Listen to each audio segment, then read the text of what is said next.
ሸገር ሼልፍ በሸገር 102.1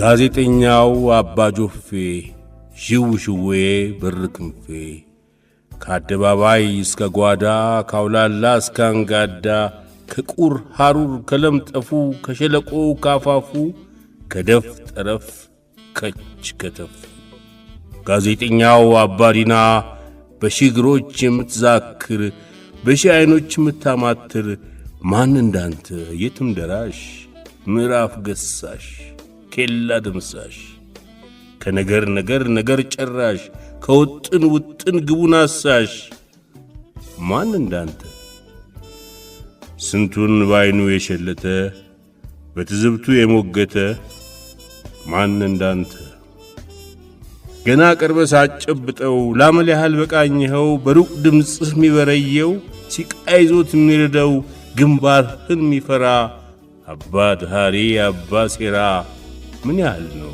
በብዕር የከተብከው ጋዜጠኛው አባ ጆፌ መንቆር ብርህ ስል ነው ካራ ሚጎደፍር ያሻጥር የድፍ ጋራ ሚፈታ ያድሃሪን መንጋ ጎራ እስክትወጣ እውነት ብጻት አንዲት ቅንጣት እውነት ብስራት ቁሻሻውን ጥራጊውን በታትነው እንደዛ ስንቱን እንከን ትነቅሳለህ ስንቱን ሳ ጋዜጠኛው አባ መቻል በር ቢዘጉ አይመልሱህ አትቀየም ፊት ቢነሱህ በመርፌ አይን ሰተት ውልብ በስቁርቷ ልም ስልብ ይችን ጡልብ ያችን ቅንጥብ ከዚች አፈፍ ከዚያች ገፈፍ መሰሪ እጁን ሲቃጣብህ አልባልታ ሲዘፍብህ የምትዳኘው በትዕግስት በኮክቴል ላይ ሲጮህብህ በአንድ ጉንጭህ አረቄዋን ሳብ በመጠጥ በሌላኛው ቁም ነገሯን ዋጥ ስልቅጥ አይኖችህ የጊዜ አይኖች ስንታለም ክፍት ግዙፍ በሮች ጆሮችህ እንዳቴና የከበሮ ስስ ብራና ጋዜጠኛ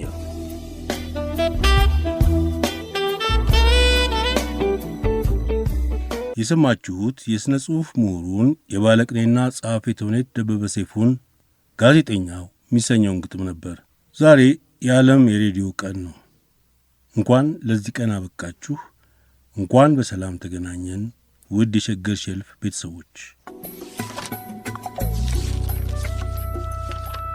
ፌብሩዋሪ 13 ቀን የዓለም የሬዲዮ ቀን ነው ተብሎ ይከበራል። ይህ ቀን በዚህ መልክ ይታሰብ ዘንድ የተወሰነው እንደ አውሮፓ አቆጣጠር ፌብሩዋሪ 13 ቀን 1946 ዓ.ም የተባበሩት መንግስታት ወይም የዩናይትድ ኔሽን ሬዲዮ የጀመረበት ቀን በመሆኑ ነው።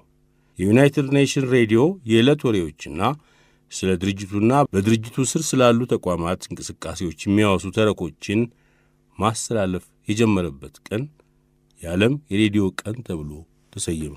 የዘንድሮ የ2026 80ኛው የሬዲዮ ቀን የሚከበረው ሬዲዮ ኤንድ አርቲፊሻል ኢንቴሊጀንስ የሚል ርዕሰ ጉዳይ ይዞ AI is a tool, not a voice የሚል መፈክር አንግቦ ነው። ዛሬ ይህን የሬዲዮ ቀን ምክንያት አድርገን በቅርቡ ለንባብ ከበቃው የብርቱካን ሚደቅሳ መመለስ መጽሐፍ መዓዛ ብሩ ከሬዲዮ ከቴፕ የሚሰኘውን ክፍል ታነብልናለች።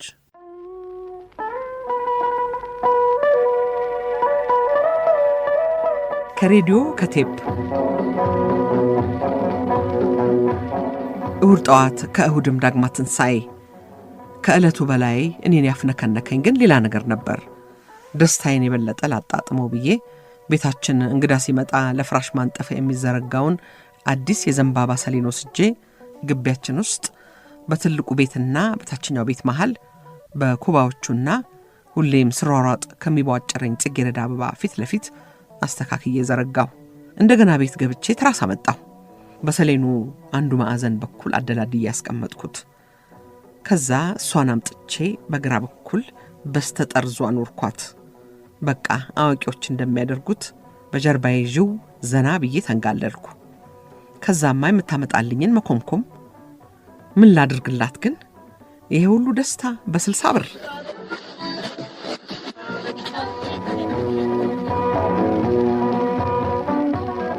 እሷ ማን መሰለቻችሁ?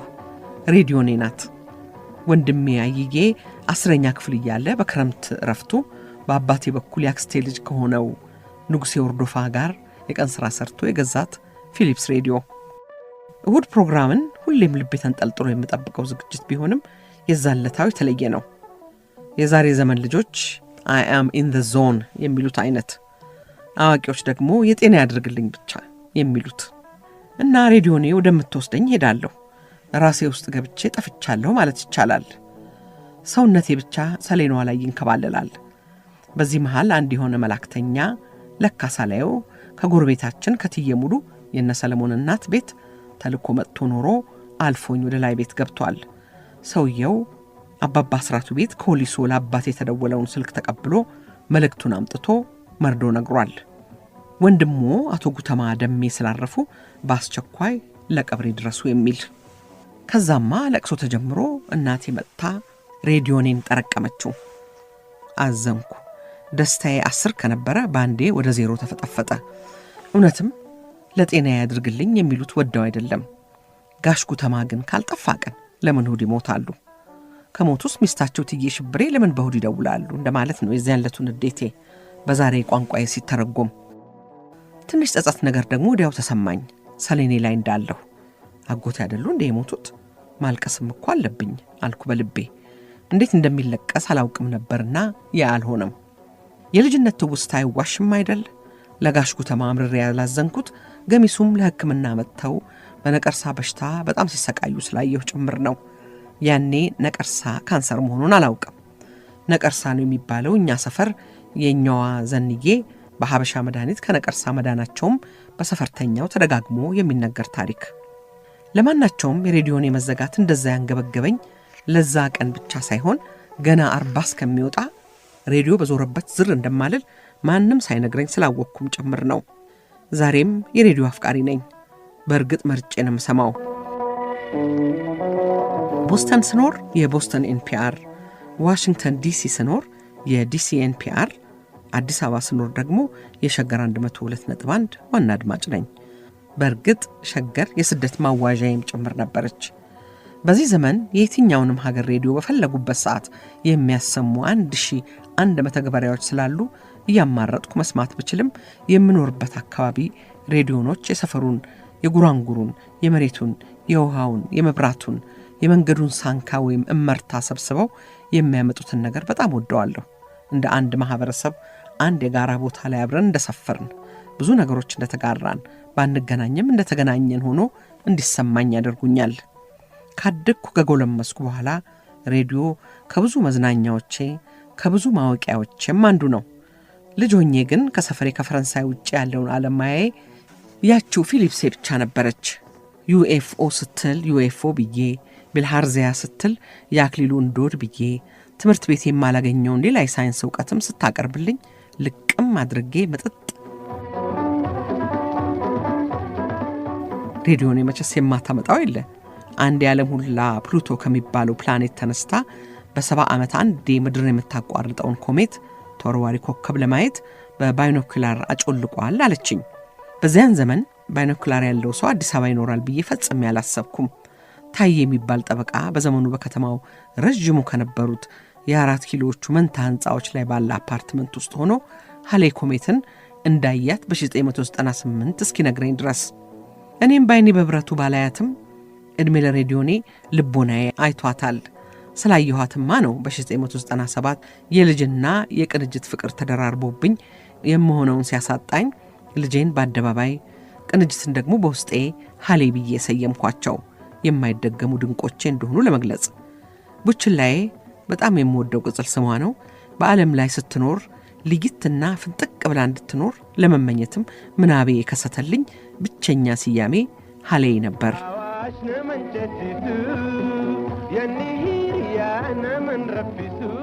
አዋሽ ነመሾኪሳን አብሬ ያዜመችኝ፣ ካቡ ምን እንደሆነ ሳላውቅ አብሬ ካቡ ያስባለችኝ፣ ከኒጀር ሆነ ከሱዳን የሆነች ሀሊማ የምትባል ሴት በተዋወቅኩ ቁጥር የማስታውሳትን የራሴን የሶማሌ ሀሊማን በጣምራ ጦር መጽሐፍ ትረካ ያስተዋወቀችኝ ይቺው ሬዲዮኔ ነች። መቼስ ከሰው እኩል ታደርገኛለች እሷ። አሁን በቅርብ ጊዜ ተዋወቅኩት በህይወት ጥሪ ጸሐፊ በትምህርት ሳይንቲስት የሆነ ጓደኛዬ በወሬያችን መሃል መር ብሎ ካየኋቸው የጸጋዬ ገብረመድህን ቲያትሮች ብሎ ይጀምርና በቃ ማአት ነገር ይተነትናል። ምን አጨቃጨቀኝ? እኔም እንዲሁ አይቼዋለሁ ብዬ ሰማዋለሁ። ደግሞ እውነቴን ነው። ዛሬም በፈለኩኝ ጊዜ ቴዎድሮስን በአይነ ህሊናዬ እንደገና አስኬደዋለሁ። ሁሌም በሬዲዮ የሚያቀርቡት ማታ መሆኑ ራሱ የሆነ የተለየ እውነት የሚያስመስለው ነገርስ። እጅህን ስጥ አለኝ ፈረንጅ፣ እጅ ተይዞ ሊወሰድ ምን እጅ አለው የሳት ሰደድ፣ አያውቅም ክንዴ እንደሚያነድ ዷዷዷዷ ተኩስ። ድሮ ይህን ባሰብኩ ወይንም በሰማሁት ቁጥር ጀግንነት፣ ታላቅነት፣ እውነት የመሳሰሉትን ነበር የማሰላስለው። ዛሬ ደግሞ ልክ መነባንቡ ሲጠናቀቅ አያውቅም እንደ መሪ ቁጣ ራሱን አቃጥሎ እንደሚያከስል የሚል ይመስለኛል። እኔም ያው እንደ አቅሜ መራው፣ ፈለግኩ፣ አዘዝኩ፣ ተናደድኩ፣ ጮኩ፣ ተቃጠልኩ አይደል? ተመስገን ነው መቸስ። ወደ ሬዲዮኔ ልመለስና እንደው ግን ሬዲዮ ባይኖር የዘፈን ሐራራዬ በምን ይወጣልኝ ነበር? እኔ ዘፈን መስማት የምችለው የቅዳሜና የእሁድ ሬዲዮ ፕሮግራሞችን ጠብቄ ነው። ባዘቦቱማ ያው ገስግስና በለው፣ ባቡሪ ከዬ አሳደህ በለው ያንን አመፀኛ ተገንጣይ ወንበዴ ነው። የሰሜኑ ጦርነት ትንሽ ባስ ሲል ቅዳሜና እሁዱንም አብዮታዊት ኢትዮጵያ ወይ ከአሞት የትግርኛ ቅስቀሳ ዘፈንና መሰሎቹ ይሞሉታል ሬዲዮኑ።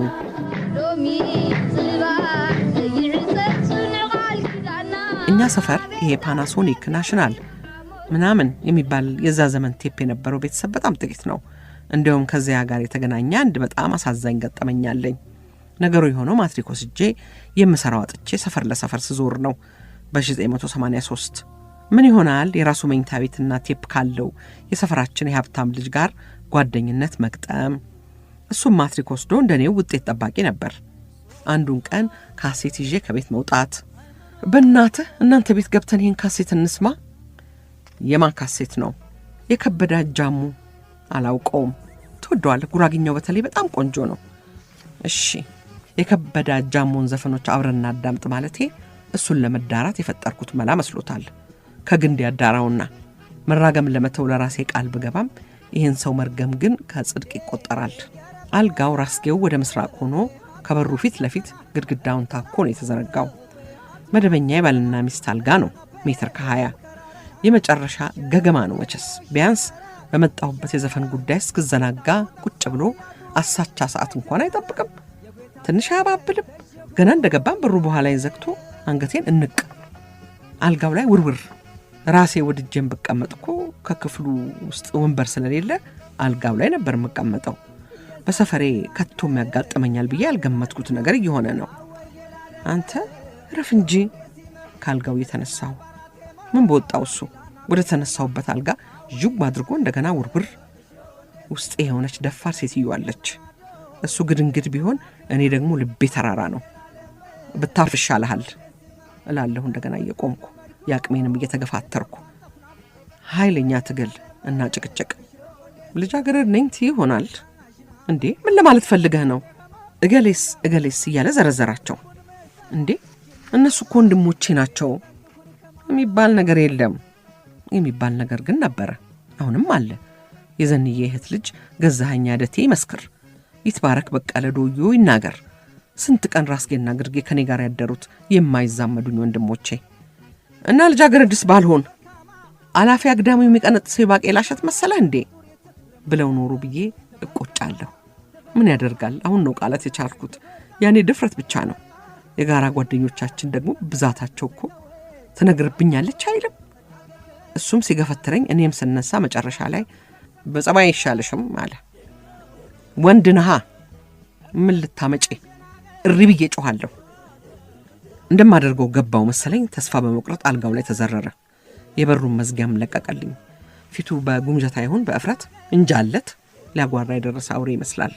ወደ መዝጊያው ሲሄድ ሊጎትተኝ አልሞከረም። በፍጥነት ወደ ቤቴ። ዲስገስት ነው የተሰማኝ። ለቀናት ማቅለሽለሽ ብሎም ቅፍፍ አለኝ ማለት ከሚገልጸው በላይ።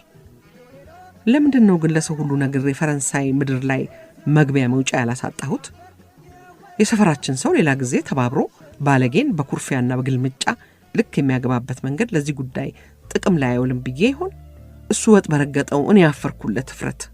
ባየሁትም ቁጥር የተሰቃየሁት እስካሁን ይቆጨኛል።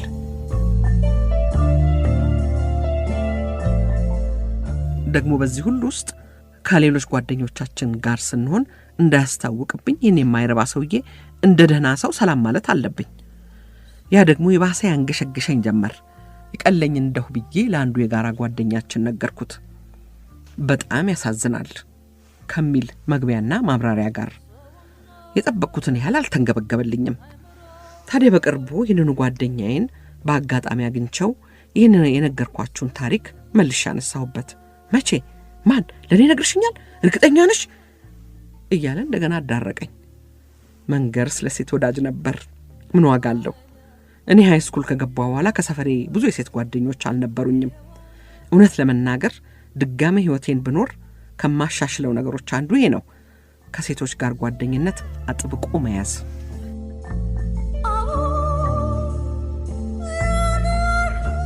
ከሬዲዮ ከቴፕ መመለስ።